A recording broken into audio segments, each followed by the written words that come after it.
Christopher Holcomb, and welcome to another fantastic episode.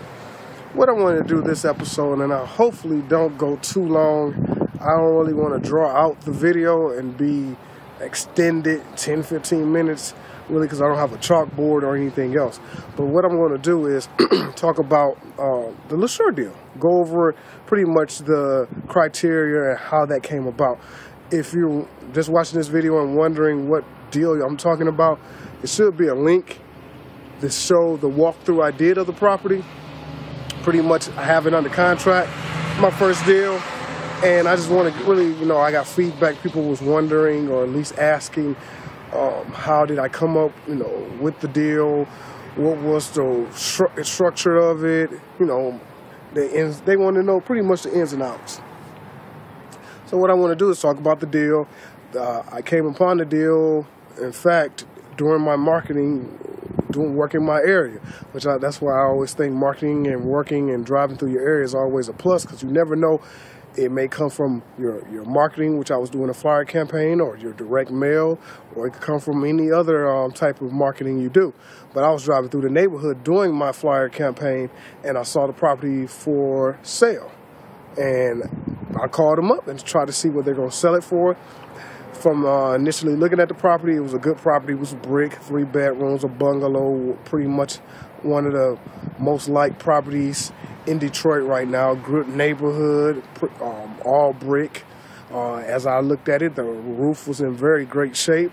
So and the windows were somewhat updated and some wasn't, but it looked at pretty upscale, pretty structured, pretty sound property. Gave a call. They asked $20 for it, and at that time I was like, well, I knew the criteria of who I was trying to wholesale to, which was my mentor, and pretty much I'm looking for something that fits in the range of 28 at that time. That was the model, $28,000. That includes rehab and the purchase of the property. So they want 20. That was. It kind of fit, depends on what work you may need. Secondly, I wanted to know what the taxes was, because it was a criteria on the taxes. It had to be under $28,000. A lot of Detroit taxes or properties, if you're an investor, is $3,000 or maybe even $4,000, depends on the area.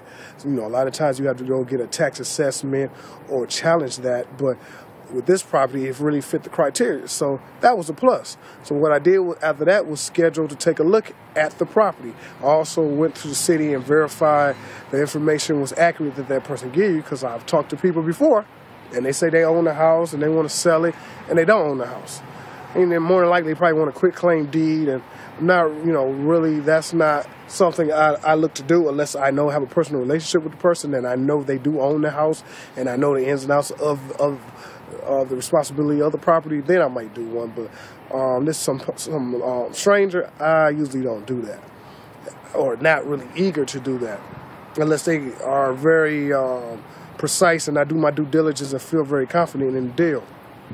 So once back to the structure of the deal, once I verified what they, the responsibility, the ownership, the taxes, scheduled to do a walkthrough on the property. And at that time, which was great, the person I was wholesaling to was my mentor, wanted to come along and take a look at the property. So I did do that. That went pretty well. I got to see exactly what they like to do and what the repairs they want to do and how much it will be for that. And we walked through and verified several different things and was able to figure out the numbers and get a contract, and they jumped on the deal. Definitely a good thing. Worked out fine. The numbers worked pretty well, and at that time that was the deal. So that's an overview of it. Any feedback, like I said, is always welcome. And thanks again.